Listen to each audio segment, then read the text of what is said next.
नमस्कार दोस्तों, स्वागत है आपके अपने YouTube चैनल संस्कृत अड्डा पर। दोस्तों, आज की जो वीडियो इसमें हम करेंगे यहाँ पर संस्कृत की परीक्षाओं के लिए महत्वपूर्ण प्रश्नों को। चाहे आप इसमें संस्कृत का कोई सा भी एग्ज़ाम की तैयारी कर रहे हैं तो सभी के लिए यहाँ पर ये महत्वपूर्ण रहेंगे, क्योंकि एग्ज़ाम में इन्हीं में से क्वेश्चनों को पूछा जाता है। पहले भी बार बार इनमें से क्वेश्चनों को पूछा गया है, तो सभी जो यहाँ पर क्वेश्चन है ये महत्वपूर्ण है। और अगर आपने हमारी पहले वाली वीडियो नहीं देखी है तो इसे आप आई बटन पर क्लिक करके देख सकते हैं, या फिर जो हमारे चैनल की जो प्लेलिस्ट है वहाँ पर जाकर अब तक की जितनी भी वीडियो सभी को आप देख सकते हैं। तो एग्ज़ाम की दृष्टि से यहाँ पर सभी प्रश्न ही महत्वपूर्ण है।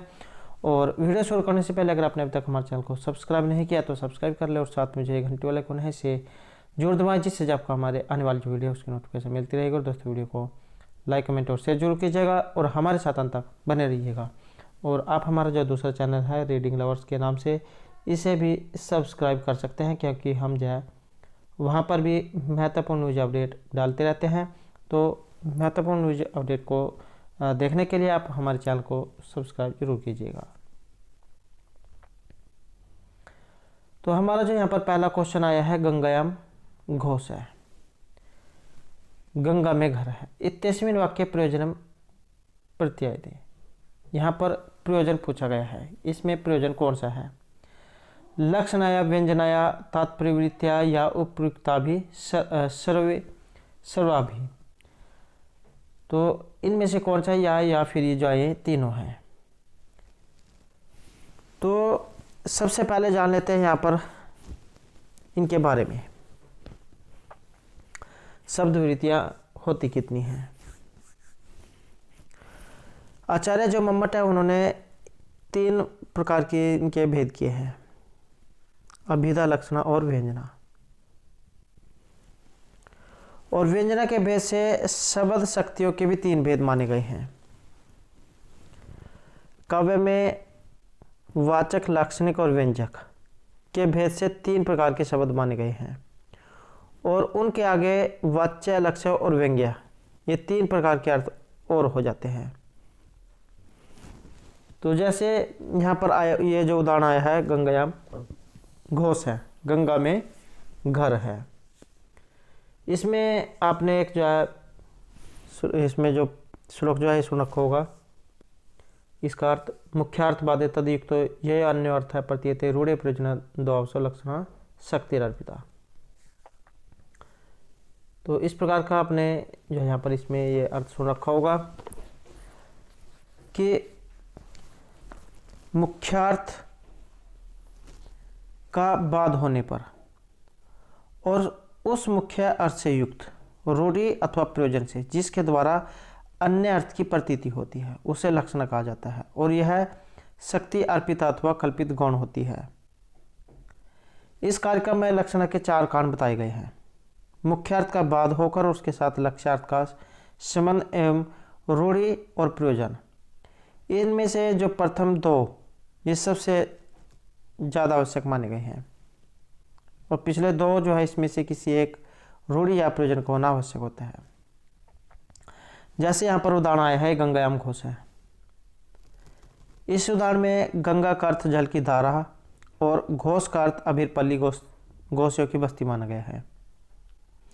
गंगा की धारा के ऊपर घोषियों की बस्ती नहीं रहती, इसलिए यहाँ पर अन्वय के अनुपन्न होने के कारण गंगा के पद लक्षण से तट रूप अर्थ का बोध होता है कि गंगायाम घोष है, गंगा के किनारे पर घर है, क्योंकि जो गंगा जो होती है पानी, उसके बीच में घर नहीं बन सकता, तो उसके किनारे पर जो है इसका अर्थ यहाँ पर लिया गया है।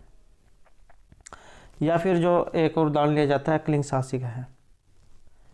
तो यहाँ पर क्लिंग शब्द का अर्थ है देश विशेष और साहसी का अर्थ है साहसी, परंतु साहस जड़ पदार्थों में नहीं रह सकता है। तो यह शब्द अन्वय में अपने मुख्यार्थ देश के बाधित होने के कारण संयोग से उस देश के संबंधी पुरुष का लक्षण से बोध कराता है।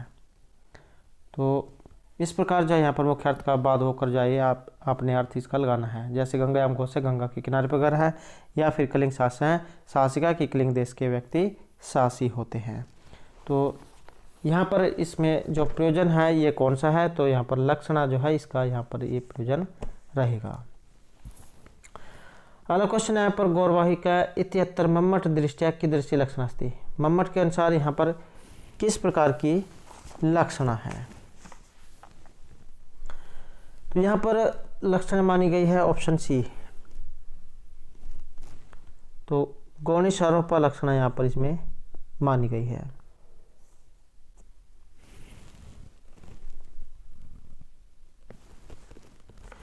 और गौणी साध्यवसाना जो है इसका लक्षण होता है गौरेयम।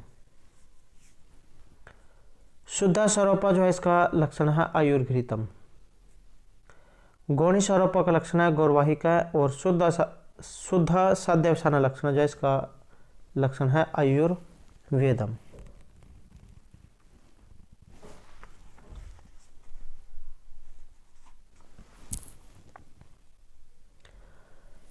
नेक्स्ट जो हमारा क्वेश्चन है आयुर्वेदम घृतम इत्यत्र लक्षण अस्ति।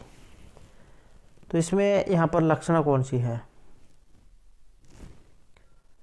तो यहाँ पर जो सी आंसर है ऑप्शन रहेगा हमारा सी। शुद्ध साध्यवसाना इसमें लक्षण है। तो आयुर्वेदम घृतम जाए यहाँ पर शुद्ध साध्यवसाना का लक्षण है।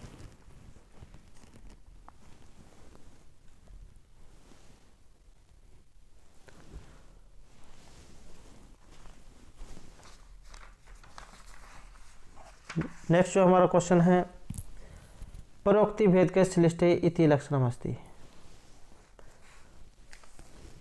तो इसमें ये किन का लक्षण है। तो यह माना गया है ऑप्शन बी में परोक्ति भेद के श्लिष्टे।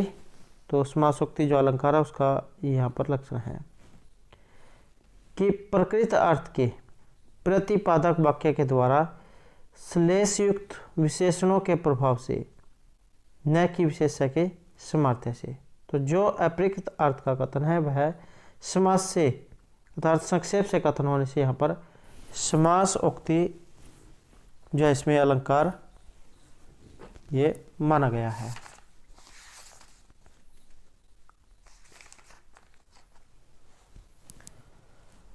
नेक्स्ट जो यहाँ पर क्वेश्चन है मम्मट मते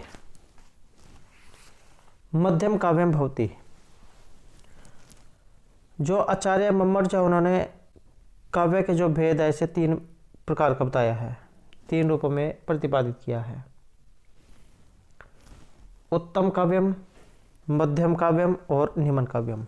एग्जाम में ये क्वेश्चन इस प्रकार से भी पूछा जाता है कि उत्तम काव्य कौन सा होता है, मध्यम काव्य कौन सा या निम्न काव्य कौन सा होता है। तो जो उत्तम काव्य है इसे ध्वनि काव्य कहा गया है। मध्यम काव्य को गुणीभूत व्यंग्य काव्य और जो निम्न काव्य है इसे चित्तर काव्य कहा गया है। तो यहाँ पर जो ये मध्यम काव्य जो आया है तो इसमें रहेगा हमारा ये ऑप्शन सी गुणीभूत व्यंग्य काव्यम। अब जो ये यहाँ पर इन तीनों के बारे में देख लेते हैं क्योंकि तीनों ही महत्वपूर्ण हैं। उत्तम काव्यम अर्थात ध्वनि काव्यम। आचार्य जो मम्मट है उनके काव्य भेद विषयक मत के संक्षेप में आपने एक इसमें जो है एक पंक्ति सुन रखी होगी, इदम उत्तम अतिशयनी व्यंग्य वाच्या ध्वनि बुद्धि कथित है। तो ये लक्षण है उत्तम काव्य का, इदम उत्तम अतिशयनी व्यंग्य वाच्या ध्वनि बुद्धि कथित है। अर्थात जहाँ वाच्यार्थ की अपेक्षा व्यंग्यार्थ की चमत्कारिता पाई जाए, जहाँ वाच्यार्थ की अपेक्षा व्यंग्यार्थ की चमत्कारिता पाई जाए तो वहाँ पर होता है उत्तम काव्य। इसमें आपने उदाहरण सुन रखा होगा, निशेष चंद्रम सतन तटम निर्मृष्ट राघवाधर है। तो ये श्लोक इसमें आता है। इसमें जब वाच्यार्थ की अपेक्षा व्यंग्यार्थ की चमत्कारिता इसमें आपको देखने को मिलती है। तो उत्तम या ध्वनि काव्य की श्रेणी में से रखा गया है। दूसरा जो यहाँ पर है ये मध्यम काव्य या गुणीभूत व्यंग्य काव्य है। और इसमें क्या कहा गया है, इसमें भी एक परिभाषा आपने सुन रखी होगी, अतादृशी गुणीभूत व्यंग्य काव्यम तो मध्यम काव्यम, कि उस प्रकार के वाच्य से अधिक चमत्कारी व्यंग्यार्थ न होने पर गुणीभूत व्यंग्य नामक दूसरे प्रकार का काव्य होता है जो मध्यम काव्य कहलाता है। या फिर भाव है कि जहाँ वाच्यार्थ की अपेक्षा व्यंग्यार्थ में अधिक चमत्कारिता न पाई जाए तो वहाँ मध्यम काव्य होता है। जैसे ग्रामम तरुणम तरुणया नव मंजूल, तो ये इस प्रकार का इसमें एक इसका उदाहरण है। तो यहाँ पर इससे जो उदाहरण जो आया है इसमें व्यंग्यार्थ की अपेक्षा वाच्यार्थ की अधिक चमत्कारिता होने के कारण यहाँ पर गुणीभूत व्यंग्य काव्य है। तीसरा जो काव्य है ये चित्तर काव्य या फिर अधम काव्य आप कह सकते हैं।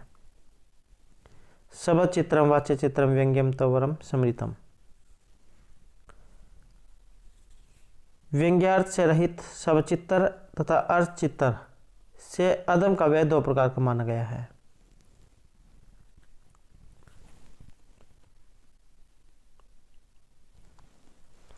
तो इस प्रकार से जो यहाँ पर ये आचार्य जो मम्मट है इन्होंने काव्य के तीन भेद ये माने हैं। उत्तम काव्यम ध्वनि काव्यम, मध्यम काव्य गुणीभूत व्यंग्य काव्य और निम्न काव्य चित्तर काव्य या फिर अधम काव्य। अगला क्वेश्चन रहेगा यहाँ पर तात्पर्य वृत्ति ही सब क्रियते।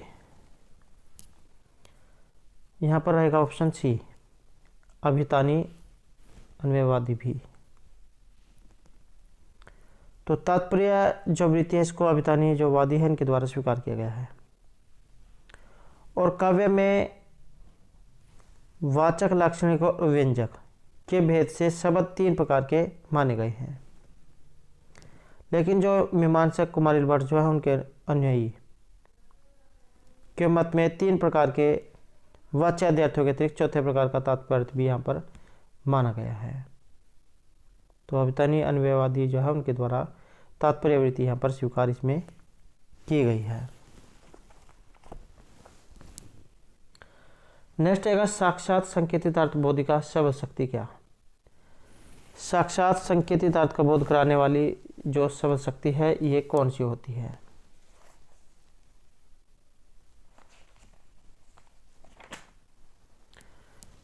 तो इसमें हमारा जो आंसर है रहेगा ऑप्शन ए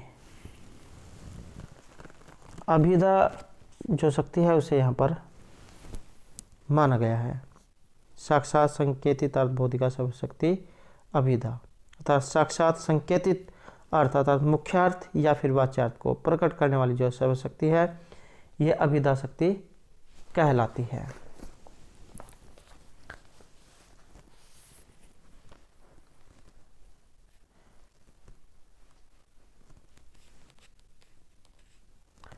जो संकेतित अर्थ है वही मुख्यार्थ है और उस मुख्यार्थ के बोधन में शब्द का जो व्यापार होता है वह अभिधा है। और जो वाच्यार्थ है वाच्यार्थ को मुख्यार्थ भी कहा जाता है। मुखम इव मुख्य है। तो इस विग्रह में यह प्रत्यय होकर मुख्य शब्द सिद्ध होता है। जैसे शरीर के अंगों में मुख सबसे प्रमुख और सबसे पहले दिखाई देता है, उसी प्रकार वाच्य लक्ष्य आदि सभी अर्थों में वाच्यार्थ सबसे प्रधान और सबसे पहले उपस्थित होने वाला अर्थ है। इसलिए मुख्य समान होने से मुख्यार्थ कहा जाता है और इस मुख्यार्थ का बोध कराने वाले जो शब्द व्यापार है उसी को अभिधा शक्ति कहा गया है।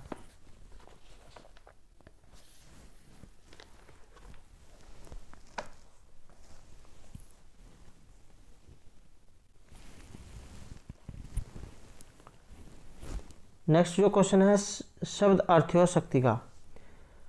शब्द और अर्थ की जो शक्ति है ये क्या है। तो यहाँ पर हमारा जो आंसर है ये रहेगा ऑप्शन बी व्यंजना जो शक्ति है यहाँ पर इसे माना गया है।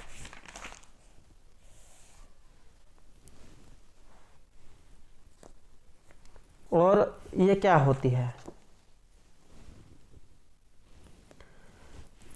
जब किसी शब्द के अभिप्रेत अर्थ का बोध न हो तो मुख्यार्थ से होता है। जब किसी शब्द के अभिप्रेत अर्थ का बोध न तो मुख्यार्थ से होता है और न ही लक्ष्यार्थ से, अपितु कथन के संदर्भ के अनुसार अलग अलग अर्थ से या व्यंग्यार्थ से प्रकट होता है तो वहाँ वह शब्द व्यंजक या ध्वन्यार्थ कहलाता है और उस शब्द की शक्ति को व्यंजना शब्द शक्ति कहा जाता है। जैसे सूरज डूब गया। इस वाक्य का वाच्यार्थ या मुख्यार्थ एक ही रहने पर भी अलग अलग भाषार्थ लगा लिए जाने के कारण यहाँ पर व्यंजना शब्द शक्ति मानी जाती है। और इस शब्द शक्ति को ध्वन्यार्थ इसलिए कहा जाता है कि इसमें अर्थ ध्वनित होता है। जैसे घंटे पर चोट लगने पर जोर जोर से आवाज़ होती है और उसके बाद वो धीरे धीरे जो है कमज़ोर होने लग जाती है, मंद होने लग जाती है। जो देर तक गूंजती रहती है उसी इस शब्द शक्ति में भी इस शब्द से पहले मुख्यार्थ का बोध होता है। उसके बाद वक्ता श्रोता संदर्भ भेद से अन्य अनेक अर्थ ध्वनित होते हैं। जैसे पुजारी ने कहा अरे संध्या हो गई, तो उसे व्यंजन शब्द शक्ति कहा जाता है।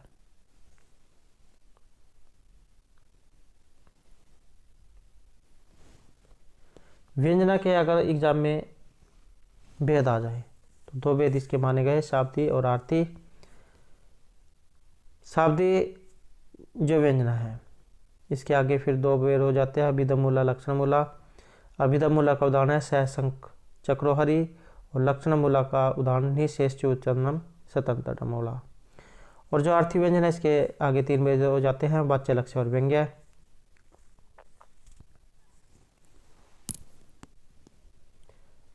नेक्स्ट क्वेश्चन है हमारा यहाँ पर काव्य प्रकाश से। काव्य प्रकाश से विशेष वपु पदार्थोपि वाक्यार्थ अत्तर क्या उच्यते। यहाँ पर कहा गया है तात्पर्य के बारे में, ऑप्शन डी। तो काव्य प्रकाश जो है इसमें आई हुई विशेष वपु अर्थात विलक्षण शरीर वाला वाक्य में आए हुए पदों का अर्थ नहीं है, अपितु तात्पर्य वृत्ति से प्रकटित वाक्य का अर्थ है।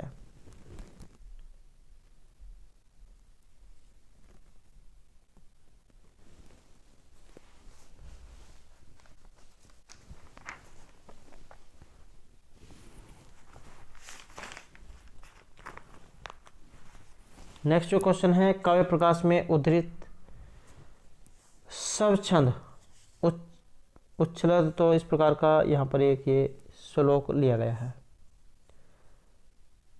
तो किस काव्य भेद का यहाँ पर ये उदाहरण माना गया है। आचार्य जो मम्मट है उन्होंने यहाँ पर काव्य के तीन भेद माने हैं, उत्तम मध्यम और निम्न काव्य। तो यह जो यहाँ पर माना गया है ये रहेगा ऑप्शन सी का, अवर काव्य या फिर जो निम्न काव्य या चित्र काव्य आप इसे कह सकते हैं।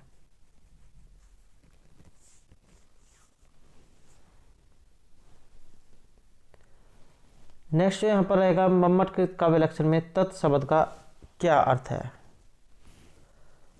आचार्य जो मम्मट है इनका काव्य लक्षण जो एग्जाम में जो है पूछ लिया जाता है, तद अदोषो शब्दार्थो सगुणो अलंकृति पुनः कवपि। तो यह है आचार्य मम्मट का काव्य लक्षण। सुर में जो यहाँ पर तद अदोषो शब्दार्थो सगुणो अलंकृति पुनः कवपि, तो ये सुर में जो तद जो आया है वही पूछ लिया गया है। इस शब्द का यहाँ पर क्या अर्थ लिया गया है। दोष रहित, गुण सहित और अलंकारों से विभूषित शब्द एवं अर्थ को काव्य कहते हैं, किंतु यदि कहीं अलंकार स्फुट न हो तो भी कोई हानि नहीं होती है। तो यहाँ पर तत् जो आया है तद का अर्थ यहाँ पर रहेगा ऑप्शन डी से, काव्य से इसका अर्थ यहाँ पर लिया गया है।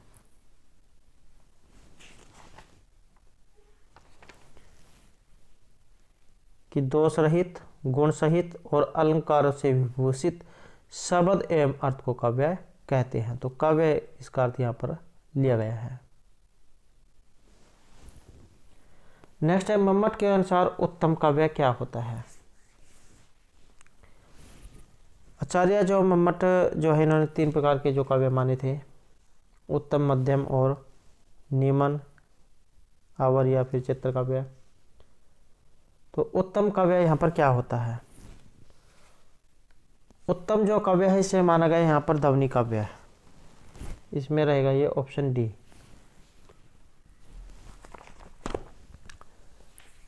इसमें आपने ये परिभाषा सुन रखी होगी, इदम उत्तम अतिशयनि व्यंग्य वाच्यार्थ ध्वनि बुद्धि कथित है। जहाँ वाच्यार्थ की अपेक्षा व्यंग्यार्थ की चमत्कारिता पाई जाए तो वहाँ उत्तम काव्य होता है।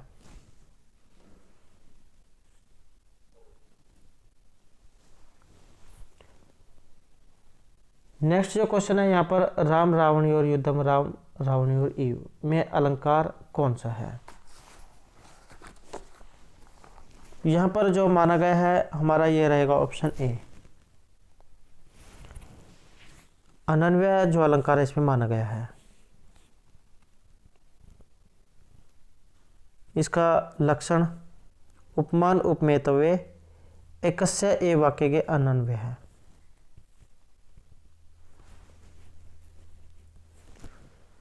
नेक्स्ट है विभावना अलंकार, तो ये किस में होता है, ये रहेगा ऑप्शन ए, कारणम बिना कार्य सद्भाव है। इसका लक्षण क्रिया है प्रतिषेधापि फल व्यक्ति विभावना, तो वहाँ पर जाइए विभावना अलंकार होता है।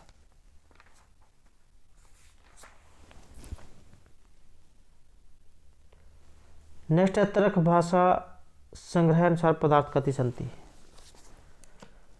तर्क भाषा के अनुसार पदार्थ कितने हैं। तो सभी के अनुसार यहाँ पर अलग अलग पदार्थ माने गए हैं। जैसे ईश्वर कृष्ण की है संख्या कारिका, इसमें 25 पदार्थों को माना गया है। पतंजलि के जो योग सूत्र हैं इसमें 26 पदार्थ भी माने गए हैं और 25 पदार्थ संख्या सम्मत और ईश्वर के अनुसार माने गए हैं। अन्नम भट्ट का जो तर्क संग्रह है इसमें 7 पदार्थ माने गए हैं।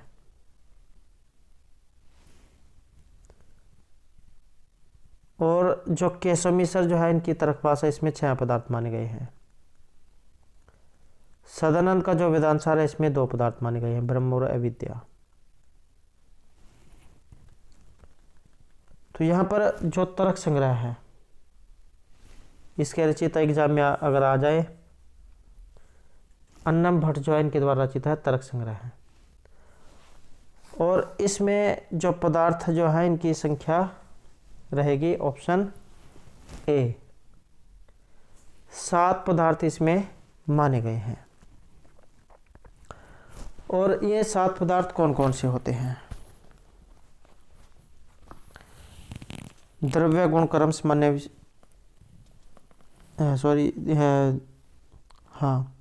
द्रव्य गुण कर्म सामान्य विशेषमय अभाव।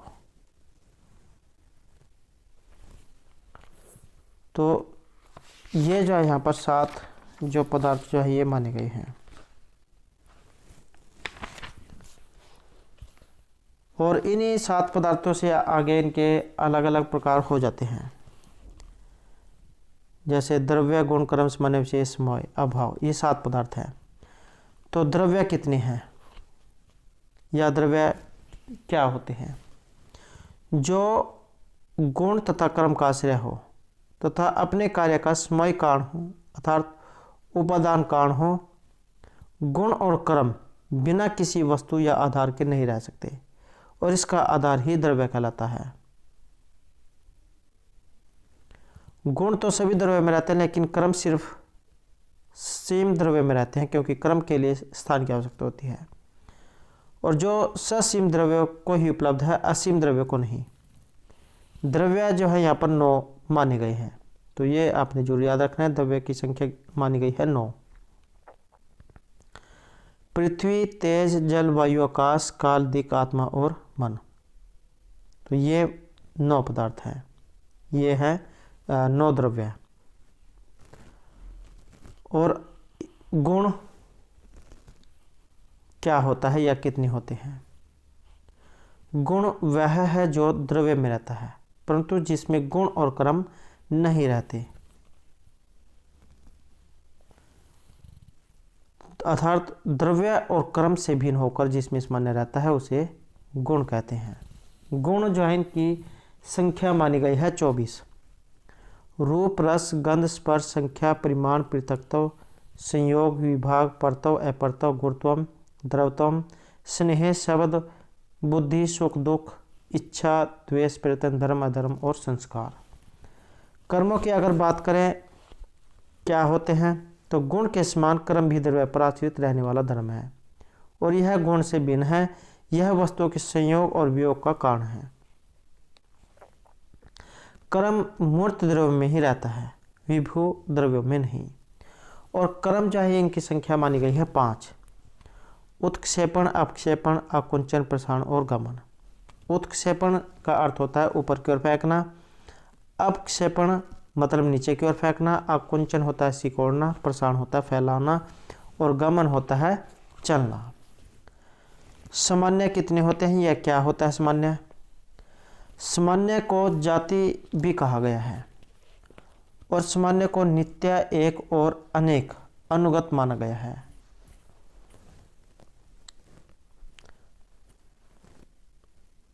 सामान्य के आगे 2 भेद हो जाते हैं, पर सामान्य और अपर सामान्य। अब विशेष, नित्य द्रव्य में रहने वाला विशेष अनंत होता है। साधारण से अवयव पदार्थों में विशेष नहीं होता क्योंकि उसका अंतर उनके गुणों और अवयवों के विश्लेषण से ही स्पष्ट हो जाता है। विशेष नित्य है तथा अनंत है क्योंकि ये नित्य द्रव्य में ही रहता है। समवाय, समवाय क्या है? समवाय ये एक ही माना गया है और वह शब्द है जो अविच्छेद्य वस्तुओं को संबंधित करता है। उदाहरण के लिए जैसे घड़े और मिट्टी का संबंध। द्रव्य का अपने गुण और क्रम के साथ संबंध भी समवाय है, जैसे चीनी और मिठास का संबंध। यह नित्य और स्थायी संबंध है क्योंकि इसमें दोनों वस्तुओं का संबंध प्रतिसाम्य नहीं होता। जैसे चीनी में मिठास संवेद है किंतु मिठास में चीनी संवेद नहीं है। अभाव, भाव से भिन्न को अथवा प्रतियोगी के ज्ञान के अधीन ज्ञान विषय को अभाव कहते हैं। अभाव कितने होते हैं? ये एग्जाम में क्वेश्चन पहले भी पूछा जाता है। तो अभाव 4 प्रकार का माना गया है: प्राग भाव, प्रध्वंस भाव, अत्यंता भाव और अन्योन्य भाव। प्राग भाव का उदाहरण या क्या होता है? वस्तु की उत्पत्ति के पूर्व काल में ही उसका अभाव, जैसे मिट्टी में घड़े का अभाव। प्रध्वंसाभाव, वस्तु के नष्ट हो जाने पर उत्पन्न अभाव, जैसे कुर्सी के नष्ट हो जाने पर उसका अभाव। अत्यंता भाव, 2 वस्तुओं के मध्य पूर्ण या त्रैकालिक अभाव, जैसे अग्नि में गंध का अभाव। और अत्यंता भाव, 2 वस्तुओं के तादात्म्य या ऐक्य का भाव, जैसे मेज कुर्सी नहीं है। तो इस प्रकार से यहाँ पर ये 7 पदार्थ माने गए हैं और इनके आगे अलग अलग जो प्रकार ये हो जाते हैं। अगला क्वेश्चन है अयम घट इति कीदृश ज्ञानम अस्ति। यह घड़ा है, तो यहाँ पर ये किस प्रकार का ज्ञान है? तो यह माना गया है यहाँ पर ऑप्शन बी, सविकल्पक प्रकार का यहाँ पर ये ज्ञान है।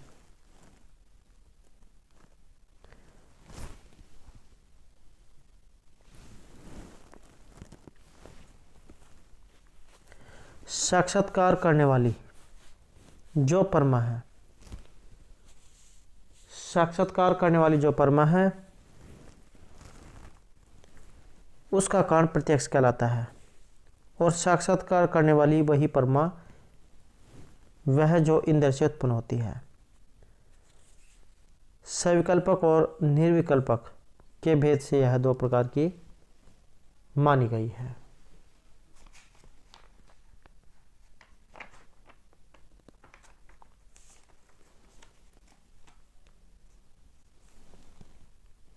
सविकल्पक और निर्विकल्पक ये दोनों जो एग्जाम की दृष्टि से महत्वपूर्ण है, क्योंकि ये आ सकती है।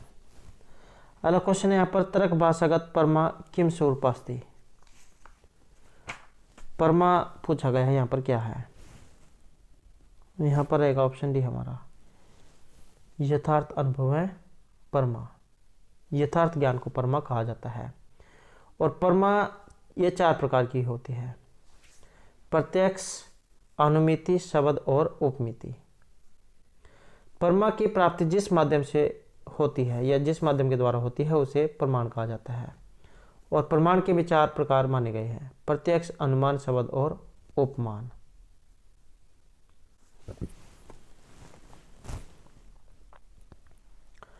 अगला क्वेश्चन यहाँ पर, उत्क्षेपणम किम अस्ति। उत्क्षेपण क्या है? तो इसमें हमारा आंसर रहेगा ऑप्शन सी, कर्म जो यहाँ पर इसे माना गया है। जो 7 जो हमने पदार्थ पहले किए थे उसमें से एक है ये कर्म। उत्क्षेपण, अपक्षेपण, आकुंचन, प्रसारण और गमन, तो ये 5 प्रकार के माने गए हैं। अब उत्क्षेपण ऊपर की ओर फेंकना, और अपक्षेपण होता है नीचे की ओर फेंकना, और आकुंचन सिकोड़ना, प्रसारण फैलाना और गमन चलना। तो ये जो कर्म के 5 प्रकार माने गए हैं। अगला क्वेश्चन है, पटस्य निमित्त कारणम भवति।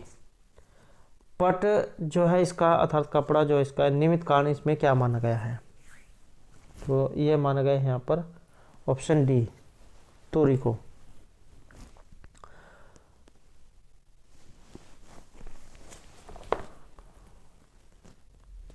और जो कारण है इसके आगे 3 प्रकार माने गए हैं।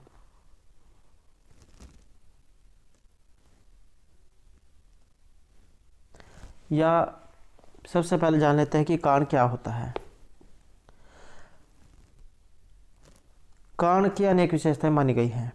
पहली विशेषता है कि वह कार्य से पहले ही आता है, अर्थात कारण जो है इसे पूर्ववर्ती माना गया है। परंतु सभी जो पूर्ववर्ती है उसको कारण नहीं माना जा सकता। पूर्ववर्ती जो ये भी 2 प्रकार की होती है, नियत और अनियत। नियत पूर्ववर्ती वह होती है जो घटना विशेष के पूर्व निरंतर आती है, जैसे वर्षा के पूर्व आकाश में बादल का रहना। और अनियत पूर्ववर्ती वह होती है जो घटना के पूर्व कभी आती है और कभी नहीं आती है। वर्षा होने के पूर्व बच्चे का चिल्लाना अनियत पूर्ववर्ती है, क्योंकि जब वर्षा होती है तब बच्चे का चिल्लाना नहीं दिखता।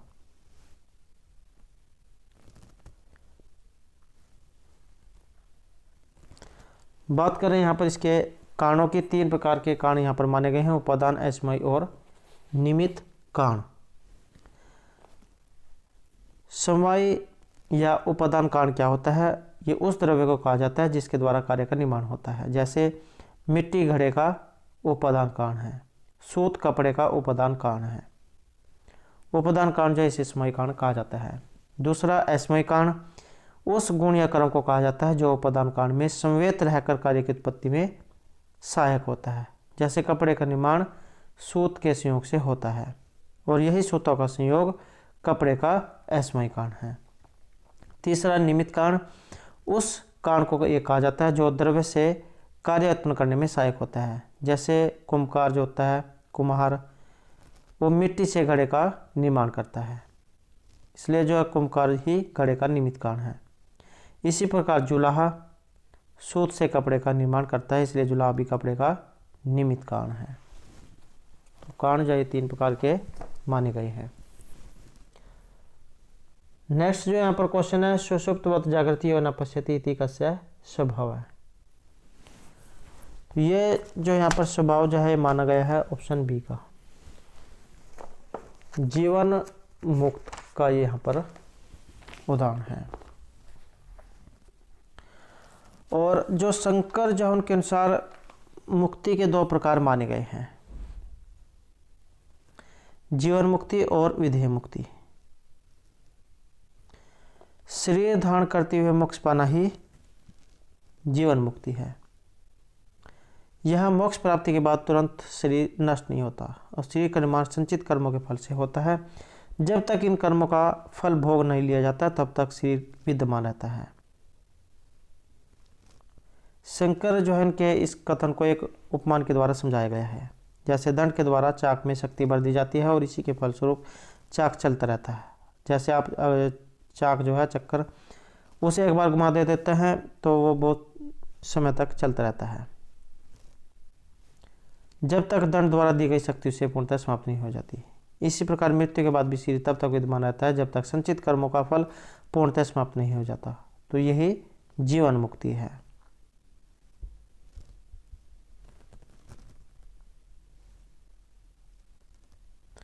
और विदेह मुक्ति, जब व्यक्ति दोनों प्रकार के शरीर स्थूल और सूक्ष्म से मुक्ति पा लेता है।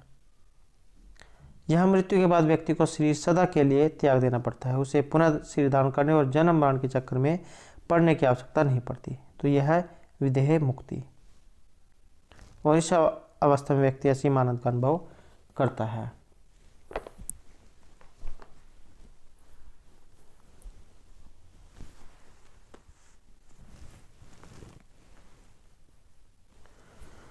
नेक्स्ट यहाँ पर क्वेश्चन रहेगा, तर्क भाषा अनुसारेण सविकल्पक प्रत्यक्ष कारणमस्ति। सविकल्पक प्रत्यक्ष का उदाहरण।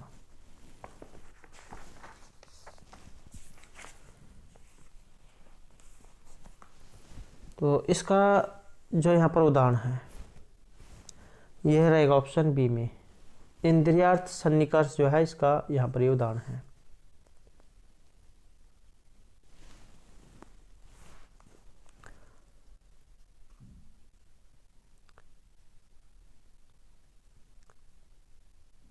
ये जो तर्क भाषाकार जो है इसके अनुसार जो सविकल्पक जो प्रत्यक्ष इसका कारण इंद्रियार्थ सन्निकर्ष है। साक्षात्कारी परमा के जो कर्ण है उसी को प्रत्यक्ष प्रमाण कहा गया है। और साक्षात्कारी परमा का जो कर्ण है 3 प्रकार का होता है, कभी इंद्रिय, कभी इंद्रियार्थ सन्निकर्ष और कभी ज्ञान। सविकल्प प्रत्यक्ष क्या होता है? निर्विकल्पक प्रत्यक्ष का विकसित रूप ही सविकल्पक प्रत्यक्ष है। इस प्रकार के प्रत्यक्ष में वस्तु का केवल आभास ही नहीं मिलता बल्कि उसका पूर्ण अर्थ होता है। सप्रकारकम ज्ञानम सविकल्पम। जैसे यदि हम कोई आवाज़ सुने और यह भी समझ ले कि आवाज़ आपने किसी सगे की है तो यह सविकल्पक प्रत्यक्ष है। जैसे आप कहीं पर बैठे हुए या आपको कोई आवाज़ लगाता है तो आप उसकी आवाज़ को एकदम से पहचान लेते हैं कि ये उस फलाने की आवाज़ है। तो यही है सविकल्पक प्रत्यक्ष, अर्थात जो आपने पहले सुन रखी है। और निर्विकल्पक प्रत्यक्ष किसी वस्तु का अनिश्चित प्रत्यक्ष ही निर्विकल्पक प्रत्यक्ष है। इसमें वस्तु के अस्तित्व का आभास मात्र मिलता है और यह वस्तु का पूर्ण ज्ञान नहीं होता। जैसे गहरी नींद में सोए रहने पर भी कभी कभी खटखट की आवाज़ का ज्ञान होता है किंतु यह पता नहीं चलता कि यह आवाज़ किसकी है। जैसे आप सोए हुए हैं और कोई आपका दरवाजे पर खटखट करता है या दरवाज़ा खोलता है या अन्य कार्य करता है, लेकिन आपको यह तो पता चल जाता है कि कोई व्यक्ति है, लेकिन आपको यह नहीं पता चलता कि वहाँ पर कौन है। तो यही है निर्विकल्पक। अगला क्वेश्चन रहेगा, आर्त तरणाय वह शस्त्रम न प्रहर्तुमनाक्षी अभिज्ञान शकुंतले कस्य वचनम इदम। तो ये अभिज्ञान शकुंतलम से लिया गया है जो महर्षि कालिदास जो उनके द्वारा रचित है। और ये जो वचन है यहाँ पर ये किनके हैं? तो ये माने गए हैं व्याख्यानस के। पहला अंक इसका संबंध है और तापस जो है ये विखानस राजा को उपदेश देते हैं कि हे राजन, आप जैसे लोगों को अस्त्र पीड़ितों, दुखितों और अनार्थ की रक्षा के लिए है, निरपराध लोगों पर प्रहार करने के लिए नहीं। आर्थ तृणाय शस्त्रम, अर्थात दूसरों की रक्षा करने के लिए है, न कि उनको पीड़ा देने के लिए। तो विखानस जो है उनका यहाँ पर ये कथन माना गया है। नेक्स्ट क्वेश्चन रहेगा शकुंतलाया अंगुलिकम कुत्र पर भ्रष्टम। शकुंतला की जो अंगूठी है ये कहाँ पर गिरी थी? तो यहाँ पर हमारा जो आंसर है ऑप्शन रहेगा सी, सचे तीर्थ सलीले। जब रास्ते में शकुंतला जा रही होती है तो एक सरोवर आता है जिसमें जहाँ पर वो अपने मुंह को धोती है और वहीं पर उसकी अंगूठी जो है हाथ से निकलकर गिर जाती है और वो अंगूठी चली जाती है मछली के पेट में। और जब मछुआरा उसको पकड़ता है, मछली के लिए जब जाल फैलाता है तो उसमें मछली चल जाती है और जब उसको काटने लग जाता है तब उसमें वो अंगूठी आती है। अंगूठी को लेकर वो राजा दुष्यंत के पास जाता है और उसे देखते ही राजा दुष्यंत पहचान जाता है कि ये अंगूठी किसकी है। तो इस प्रकार से राजा जब उसको श्रवण करने लग जाते हैं और जब उसका आभास होता है तब वो रोने लग जाते हैं। तो इस प्रकार की घटना होती है। तो सचे तीर्थ में जो इनकी अंगूठी है गिरी थी। नेक्स्ट क्वेश्चन रहेगा संस्कृत नाटकेषु विदूषकस्य का वर्ग है। विदूषक कौन होता है? जैसे एक फिल्म जो होती है उसमें एक हंसाने वाला पात्र होता है तो वही है विदूषक। इसी प्रकार जो नाटक उसमें भी एक जो हंसाने वाला जो पात्र होता है तो दर्शकों को हंसाने के लिए एक पात्र रखा जाता है, उसका नाम विदूषक होता है। तो यहाँ पर उसका वर्ग पूछा गया है कि ये किस वर्ग का है। इसको रखा गया है ऑप्शन ए में, ब्राह्मण वर्ग की श्रेणी में इसको रखा गया है।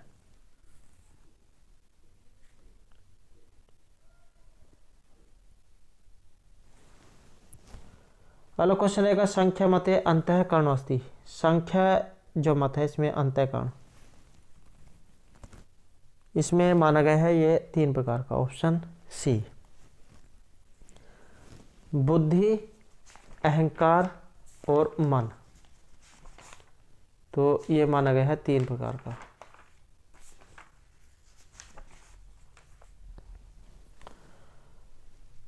नेक्स्ट रहेगा संख्या मते पंगु अंधवत संयोग है, कोई मध्य उक्त है। तो अंधे और लंगड़े के समान जो संयोग है ये किसका माना गया है? तो यह रहेगा ऑप्शन डी में, प्रकृति और पुरुष इनका जो संयोग है ये पंगु अंधवत माना गया है, अर्थात अंधे और लंगड़े के समान। संख्या जो है उसके अनुसार जगत का जो विकास ये प्रकृति से माना गया है, जो कि संख्या के द्वैतवाद में पुरुष के अतिरिक्त अन्य सत्ता है। प्रकृति सतत परिणामी है किंतु इसकी साम्यावस्था में स्वरूप परिणाम होता है, अर्थात सत्व गुण की क्रिया प्रतिक्रिया सत्व गुण से रज की रजस से और तमस की तमस से होती है। यह साम्यावस्था जब भंग होती है जब पुरुष के संयोग सिद्धि के कारण प्रकृति में गुण क्षोभ पैदा होता है और विरूप परिणाम आरंभ होता है। यही विषम अवस्था है जिसमें तीनों गुण एक दूसरे से क्रिया प्रतिक्रिया करते हैं और गुण के विभिन्न संयोजनों के माध्यम से ही जगत का विकास होता है। तो यहाँ पर जो प्रश्न उठता है कि पुरुष और प्रकृति में संयोग क्यों और किस प्रकार होता है, क्योंकि पुरुष स्वभावतः शुद्ध चेतन है जबकि प्रकृति अचेतन है। तो संख्या का जो उत्तर है कि पुरुष और प्रकृति दोनों को एक दूसरे की आवश्यकता होती है।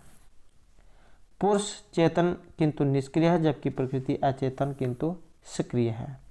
दोनों अपना उद्देश्य तभी पूरा कर सकते हैं जब एक दूसरे की सहायता करें। प्रकृति पुरुष के सामने खुद को प्रदर्शित करना चाहती है क्योंकि यह विषय ज्ञेय और भोग्य है। पुरुष के केवल हेतु भी है, हेतु आवश्यक है और वह प्रकृति और उसके विकार से अपनी भिन्नता को समझे। तो दोनों के संयोग की व्याख्या संख्या ने जो पंगु अंध न्याय के माध्यम से की है। जिस प्रकार कोई लंगड़ा व्यक्ति अंधे व्यक्ति के कंधे पर बैठकर रास्ता बताता रहे तो दोनों जंगल पार कर सकते हैं, वैसे ही विरोधी स्वभाव के होने के बावजूद पुरुष और प्रकृति भी अपने अपने उद्देश्य की पूर्ति के लिए सहयोग करते हैं। आपने कई बार इसमें कहानी भी जा सुन रखी होगी, अंधा व्यक्ति जाओ वो लंगड़े के ऊपर बैठा रहता है और उसको सारा रास्ता बताता रहता है कि वहाँ वहाँ अब चलना है। तो इस प्रकार से आप समझ सकते हैं। अगला क्वेश्चन आएगा यहाँ पर, संख्या दर्शन से सिद्धांत अस्ति। संख्या दर्शन का जो सिद्धांत है कौन सा है? तो यहाँ पर माना गया है ये ऑप्शन डी में, सत्कार्यवाद को।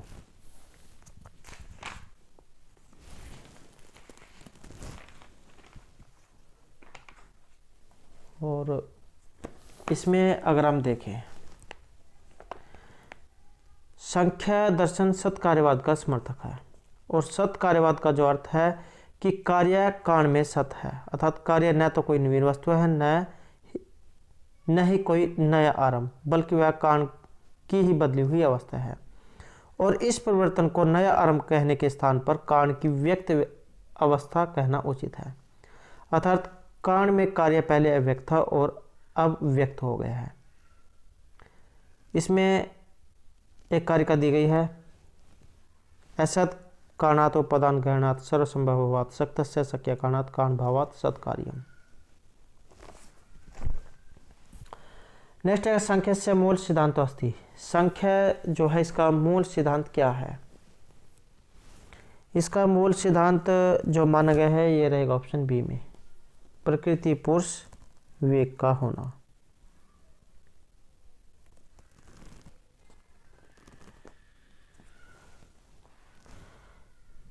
नेक्स्ट क्वेश्चन है, सत्कार्यवादस्य साधक हेतु अन्यतमः विद्यते।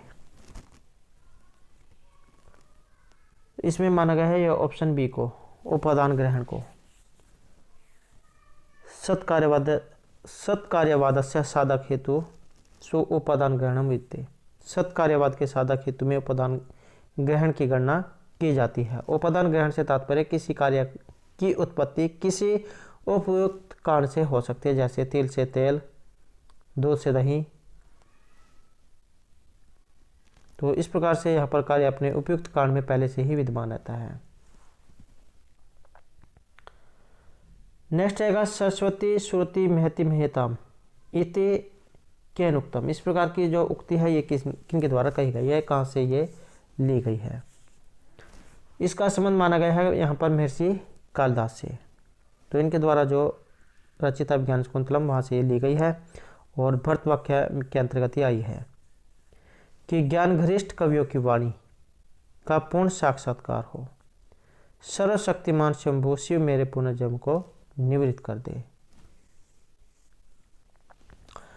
तो दोस्तों ये थे हमारे आज के यहाँ पर संस्कृत की परीक्षाओं के लिए कुछ महत्वपूर्ण प्रश्न जो आपके आगे आने वाले एग्जाम के लिए महत्वपूर्ण रहेंगे। और दोस्तों अगर आपने अभी तक हमारे चैनल को सब्सक्राइब नहीं किया तो सब्सक्राइब कर ले और हमारे साथ अंत बनाने के लिए धन्यवाद।